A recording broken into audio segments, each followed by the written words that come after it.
Bonjour à toutes et à tous, cette vidéo est la correction de l'exercice 1.5 de la feuille 19 de probabilité discrète. Dans cet exercice, on nous demande de calculer plusieurs probabilités à partir d'un énoncé assez large, assez complet, qui contient énormément de nombres. On se rend vite compte que deux critères dans l'exercice se détachent. On va avoir le critère du genre, femme ou homme, et le critère de l'âge, qui va être séparé en trois catégories. On va donc peut-être se mettre à tracer un arbre de probabilité afin de pouvoir organiser un petit peu toutes les données que l'on a sur notre exercice. Commençons par le genre. Dans l'exercice, on nous dit qu'il y a des hommes et des femmes et que dans notre boîte de nuit, 55% des clients sont des femmes et 45% sont des hommes. On va donc pouvoir indiquer 0,55 pour les femmes et 0,45 pour les hommes. On vérifie bien que la somme de toutes les probabilités qui partent d'un même nœud fasse 1. 0,55 plus 0,45, ça fait bien 1. Et donc, pour l'instant, notre arbre tient la route. Le deuxième critère que l'on doit considérer, c'est le critère de l'âge. Les âges sont répartis en trois groupes. Les personnes âgées de 18 à 25 ans, les personnes âgées de 26 à 30 ans et les personnes âgées de 31 ans et plus, et ça chez les femmes comme chez les hommes. On peut donc répéter cette deuxième partie de l'arbre à partir de l'événement H pour les hommes et à partir de l'événement F pour les femmes. La question est maintenant de répartir nos probabilités sur ces arbres.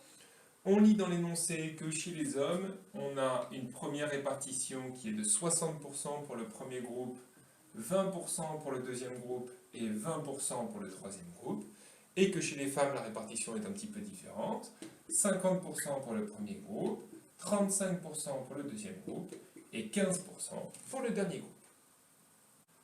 La première probabilité que l'on doit calculer, c'est la probabilité de l'événement H, à savoir la probabilité d'être un homme, ou plutôt la probabilité de choisir une personne au hasard qui soit un homme.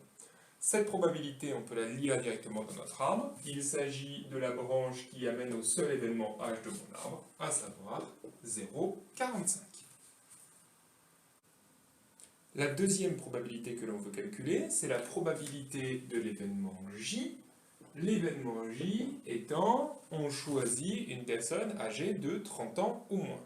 Alors 30 ans ou moins, ça nous amène à deux événements différents. Être âgé de 18 à 25 ans ou être âgé de 26 à 30 ans, qui sont les deux événements qui couvrent la partie 30 ans ou moins. L'autre partie, ce sera la partie 31 ans et plus, qui sera couverte par A31+. Alors, ici, la probabilité de J, c'est donc la probabilité de 1, 18, 25 plus probabilité de 1, 26, 30. Alors pourquoi la somme de ces deux événements? Eh bien, l'événement J, c'est l'union de A18-25 et de A26-30. Mais comme il n'est pas possible d'être à la fois âgé de 18 à 25 ans et de 26 à 30 ans, l'intersection de ces deux événements est vide, et donc, comme on l'a vu dans l'exercice précédent, la probabilité de l'intersection vaut 0. On a alors la probabilité de l'union qui vaut la somme des probabilités. Une fois qu'on a fait ça, on veut calculer la probabilité de A18-25. Probabilité de A18-25, ce sera donc la somme de toutes les branches qui amènent à A18-25. Ici, on a deux branches qui amènent à A18-25. Probabilité de homme et âgé de 18 à 25 ans, plus probabilité de femme et âgé de 18 à 25 ans. On peut tout à fait calculer la probabilité de ces branches. H inter 18-25, c'est cette branche-là. La probabilité d'une branche, c'est le produit des probabilités sur la sous-branche. On a donc 0,45 fois 0,60. Et pareil pour femme inter à 18-25, 0,55 fois 0,50.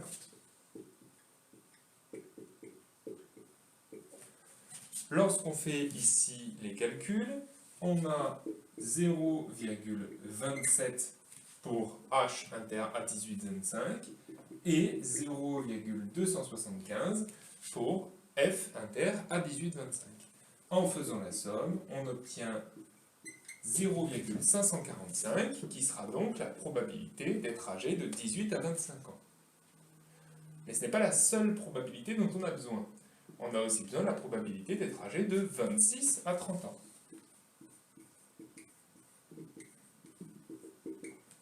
On peut tout à fait calculer cette probabilité en appliquant exactement le même processus que pour la probabilité précédente. On va avoir H inter 26-30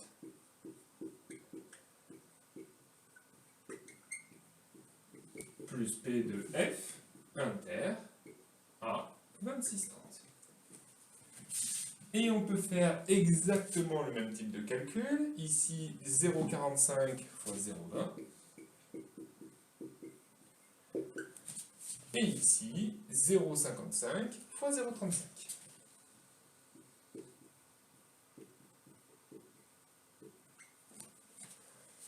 On peut alors faire le calcul. Ici, on va avoir 0,09, puisque 2 fois 45, 90, divisé par 10, 0,09.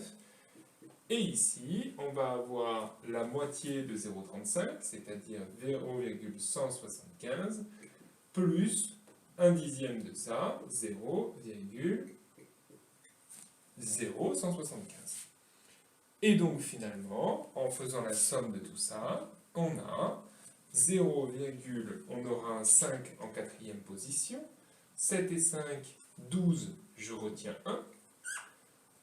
1, 1 et 7, et mon 1 retenu, 9 et 9, 18, et je retiens 1, il me reste un 1 devant, 0,2825. Finalement, il ne nous reste plus qu'à calculer P de J. P de J, ce sera, comme on l'a dit ici, la somme de P de A1825 et de A2630, c'est-à-dire 0,545 plus 0,2825. Exactement comme tout à l'heure, on peut faire la somme. On aura un 5 en quatrième position, 2 et 5, 7, 8 et 4, 12, je retiens 1, 2 et 5, 7, et ma retenue, 8. Finalement, la probabilité d'être âgé de 30 ans ou moins, ce sera 0,8275, ce qui correspond globalement à environ 83% des gens à l'intérieur de la boîte de nuit qui sont âgés de 30 ans ou moins. La dernière probabilité qu'on a calculée ici, c'est la probabilité de l'événement V. L'événement V, c'est l'événement être âgé de 31 ans ou plus. Alors ici, on pourrait se dire que 31 ans ou plus, c'est A31+, et puis ensuite faire nos calculs de probabilité dans l'arbre. Mais on peut aussi réfléchir un petit peu et se dire que finalement, être âgé de 31 ans ou plus, c'est le contraire d'être âgé de 30 ans ou moins. Et donc P de V, eh bien ce n'est rien d'autre que P de J bar, le contraire de l'événement J qui était 30 ans ou moins, dont on a déjà calculé la probabilité dans la question précédente. P de J bar, d'après la formule du cours, ce sera 1 moins P de J, c'est-à-dire, d'après ce qu'on a trouvé à la question précédente, 1 moins 0,8275. On peut alors faire ce calcul, et il nous reste ici 0,1725, ce qui va être la probabilité de V, c'est-à-dire la probabilité d'être âgé de 31 ans ou plus. En appliquant cette méthode, on s'évite des calculs un petit peu longs et fastidieux, et on essaye d'aller au plus direct pour avoir le résultat et le calcul de notre probabilité. J'espère que cette petite vidéo vous aura aidé à mieux comprendre l'exercice 1.5 de la feuille 19. Si jamais vous avez des questions, vous pouvez me les poser sur le Discord.